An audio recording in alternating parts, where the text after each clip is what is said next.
With all the talk and hopes for Dragon Ball Xenoverse 3, I had an epiphany. This game has incredible potential to be the best Dragon Ball game that has ever been created. The story that Xenoverse 1 and 2 provide us with both have an ending that makes it continuable. The original game ended with the demon god Demigra being killed by the player and Goku. With the DLC that came out afterwards, wormholes kept appearing in the GT timeline. These wormholes were very unexplained but made a return in the sequel, Dragon Ball Xenoverse 2 Electric Boogaloo, in the form of the wormhole that allows Mecha Cooler to join the Cell games and a couple of other cases, usually involving Cooler for some reason. Xenoverse 2 ends basically in the same way, except instead of Demigra, it's Mira. The continuation of Xenoverse 2 story in the DLC pack says Dragon Ball Super events getting messed with by an unknown force, possibly Toa again, since we never see her in her demon goddess form. More on that in a bit. But either way, the story can and most likely will continue. For the main story mode that you will play in the game, most everyone wants a good and evil choice option, with the big climax of the story being a Time Patrol versus Timebreaker war. This would have it so the main story events would be pretty similar, except if you're on the good guys, you're stopping the bad guys and what they're changing, and the bad guys are just trying to change a bunch of stuff. This could lead to a lot of more fun events in the game, and it could lead to more outfits for the patrollers, as well as the breakers as well, if you want to call them that. This would also invite new elements for the story mode, and along with the main story mode, there could be a few other side story modes. One big one that I kind of really want is one where you can pick one of the cast members of the show and go through the events of the show in a Xenoverse playstyle. So, very similar to some of the older games in Dragon Ball. Say you pick Krillin, right? You start off by fighting Raditz at Master Roshi's Island, and then you're forced to lose, right? It's not a winning game. But then, the next fight you'd do would be with Tien and Yamcha, and you'd fight them at Kami's Lookout, training for the Saiyans. The next fight would be 3 Cybermen, and then Nappa, and so on. It would go on like that. Another fun story mode could be a mini side story where the player gets kidnapped by Fu and dropped off from the prison planet. You'd have to hunt down the 7 Dragon Balls and wish for your freedom, like what's kind of going on in the Dragon Ball Heroes anime right now. There could be a bunch of other side story modes like this. This is the first one I had for an example. I think it would be really fun. It would be interesting because your character just plopped in the arena, I guess, and you'd have to fight a bunch of other characters and hope they have Dragon Balls. The way they could do this is they could give you like a selection, like, oh, who do you want to fight first? And say it's like Cooler and Trunks, right? Because those two are the ones we know are there right now in the show.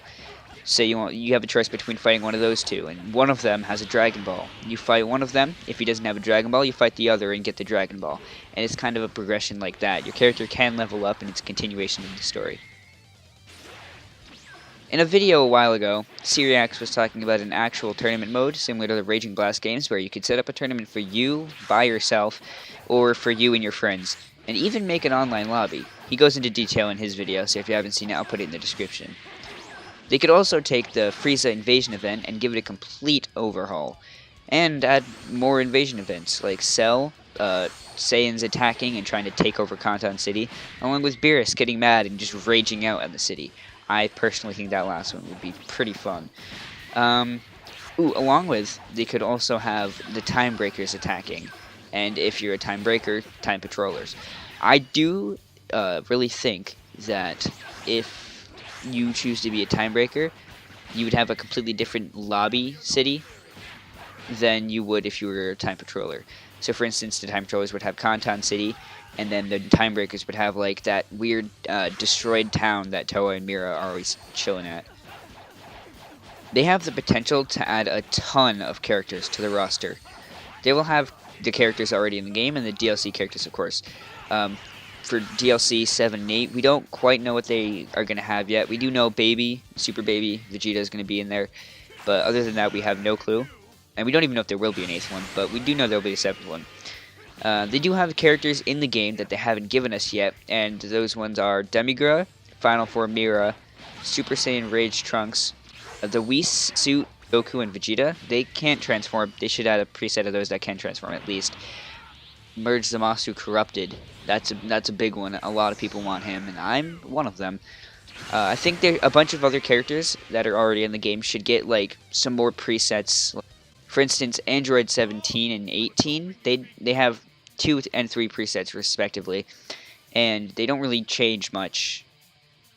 More characters they could add that have been newly announced, depending on what's added in DLC 7 and 8.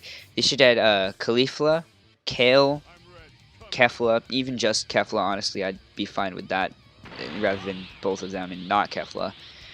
They should make a preset of Kaba that can go Super Saiyan 2, the Xeno Goku, and make him transform into Super Saiyan 4, or just have a separate preset of Super Saiyan 4 Goku that's in the Xeno Goku Gi. The Heroes version of Dragon Ball Super Goku, along with Vegeta, and Xeno Vegeta, of course, along with Xeno Vegito, and Adult Gotenks. With Toa, Mira, and Demigra being a large part of Xenoverse and Dragon Ball Heroes both, we should really see Super Mira and Demon Goddess Toa, along with Demigra in his magic form. All in all, Dragon Ball Xenoverse 3 has so much potential to be an amazing game if they just put the effort into it. I am really hoping that they go above and beyond and add all of these things and more. If not, it's fine. I'll still get the game, of course, but Xenoverse 2 is just a really fun game in itself, and I think if they fix the problems that it has now and add a bunch of new stuff that could make the after game of Xenoverse 3 way more enjoyable, that game could be more interesting. Oh, and kill the whole tutorial when you make a new character thing. That's just, no, why would you want that? If you agree with what I've said, then leave a like. If you disagree, let me know why. Also, let me know if you have some ideas that I didn't bring up. It'd be great to hear.